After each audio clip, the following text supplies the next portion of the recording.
नमस्कार, हिमाचल अभी देख रहे हैं आप। मैं हूं आपके साथ अवंतिका खत्री और वक्त है टॉप 10 बुलेटिन का।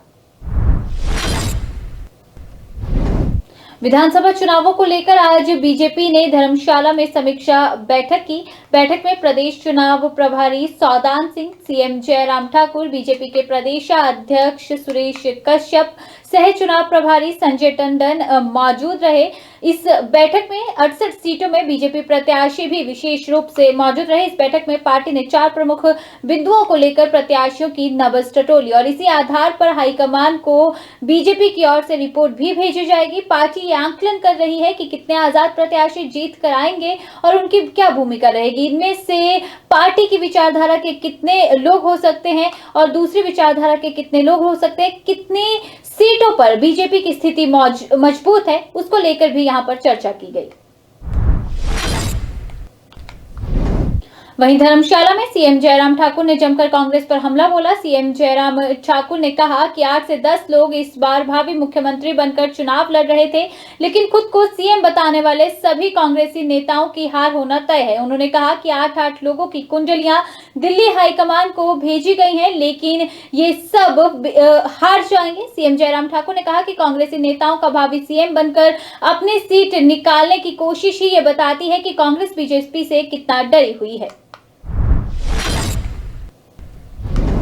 वहीं बीजेपी के प्रदेश अध्यक्ष सुरेश कश्यप ने कहा कि बीजेपी पार्टी द्वारा समीक्षा में चुनाव से प्रभारी मौजूद रहे संगठन मंत्री और 68 विधानसभा क्षेत्रों से बीजेपी के सभी प्रत्याशियों ने आज इस बैठक में भाग लिया। उन्होंने कहा कि किस प्रकार से बीजेपी ने चुनाव को लड़ा है, किस प्रकार से जीत की ओर अग्रसर होंगे, इसको लेकर आज यहां पर समीक्षा की गई है। साथ ही उन्होंने कहा कि बीजेपी पूर्ण रूप से आश्वस्त है कि प्रदेश में एक बार फिर से बीजेपी की ही सरकार बनेगी। हिमाचल के मुख्यमंत्री जयराम ठाकुर ने आज अपनी पत्नी साधना ठाकुर सहित रविवार को तिब्बतियों के आध्यात्मिक गुरु दलाई लामा से मैक्लोडगंज स्थित उनके अस्थायी आवास पर मुलाकात कर आशीर्वाद लिया। सीएम जयराम ठाकुर ने कहा कि आज दलाई लामा के साथ फिर से मिलने का मौका पाकर वो बहुत खुश हैं। उनकी कृपा और दैवीय आशीर्वाद के कारण धर्मशाला ने अंतर्राष्ट्रीय पर्यटन स्थल के रूप में अपना नाम कमाया है। सीएम जयराम ठाकुर ने कहा कि दलाई लामा ने भारत में धार्मिक स्वतंत्रता और सद्भाव के अस्तित्व की प्रशंसा की। जिला ऊना में चिट्टा कारोबार एक तरफ जहां पुलिस प्रशासन के लिए लगातार सिरदर्द बनता जा रहा है, वहीं दूसरी तरफ युवाओं को भी मौत के मुंह में धकेलने का काम कर रहा है। हालत ऐसी है कि धीमा जहर कहर जाने वाले इस नशे का कारोबार पिछले 5 साल में 5 गुना तक बढ़ चुका है। जिला ऊना में साल 2017 में जहां चिट्टे के 13 मामले सामने आए थे, वहीं चरस के 42 मामले पुलिस ने पकड़े थे। वहीं इस साल मात्र 11 महीनों में ही चिट्टे के 66 मामले पुलिस दर्ज कर चुकी है, जबकि चरस के 4 मामले यहां पर सामने आए हैं। इन आंकड़ों से कहीं न कहीं अंदाजा लगाया जा सकता है कि किस तरह से जिला ऊना के युवाओं में चिट्टे की लत लगातार बढ़ रही है। Youth hostel association of India के राष्ट्रीय अध्यक्ष और हिमाचल के राज्यपाल राजेंद्र विश्वनाथ आर्लेकर ने रविवार को नई दिल्ली में एसोसिएशन की राष्ट्रीय परिषद की बैठक की अध्यक्षता की। इस मौके पर एसोसिएशन के सभी पदाधिकारियों का आह्वान करते हुए उन्होंने कहा कि सभी अपने अपने राज्यों में एसोसिएशन की गतिविधियों का विस्तार करने के लिए गंभीर प्रयास करें।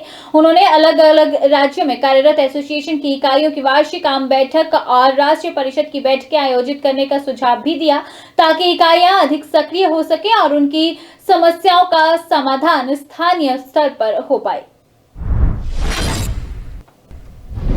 राजधानी शिमला में बंदरों और आवारा कुत्तों का सबसे अधिक समस्या देखने को मिल रही है। शहर के हर वार्ड में कुत्तों की सबसे ज्यादा समस्या है।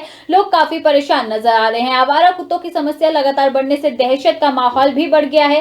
राजधानी के जिला अस्पताल दीनदयाल उपाध्याय अस्पताल की अगर हम बात करें तो अकेले इस अस्पताल में ही बीते 4 महीनों में 439 कुत्तों के काटने के मामले सामने आए हैं। अस्पताल के एमएस लोकेंद्र ने बताया कि जानवरों के काटने में कोई कमी नहीं आई है, मामलों में लगातार इजाफा हो रहा है और इसके अलावा नगर निगम की डॉग एडॉप्शन योजना के बाद भी कहीं पर कोई राहत दिखती हुई नजर नहीं आ रही है।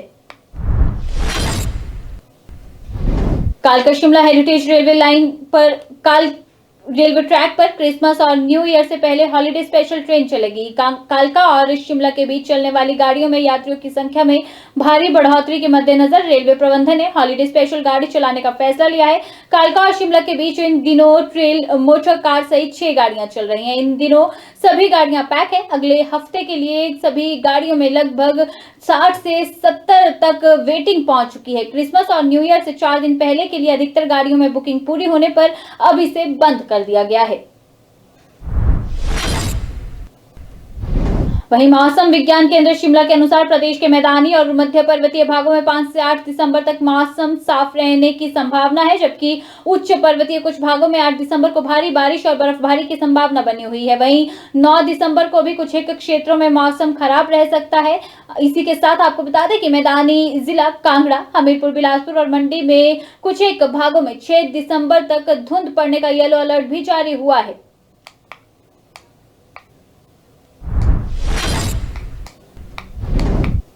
हमीरपुर के एन शर्मा का चयन Indian confederation of medical laboratory science के ICMLS life time achievement award 2022 के लिए हुआ है। 17 दिसंबर को SMS मेडिकल कॉलेज एवं अस्पताल जयपुर में यह अवार्ड उन्हें दिया जाएगा। पुरस्कार के रूप में 10,000 रुपए की नकद राशि, स्मृति चिन्ह और प्रशस्ति पत्र जो है उन्हें प्रदान किया जाएगा। ICMLS भारतीय मेडिकल लैबोरेटरी प्रोफेशनल एसोसिएशन की एक पंजीकृत संस्था है। तो इसी के साथ बुलेटिन में फिलहाल के लिए बस इतना ही। नमस्कार।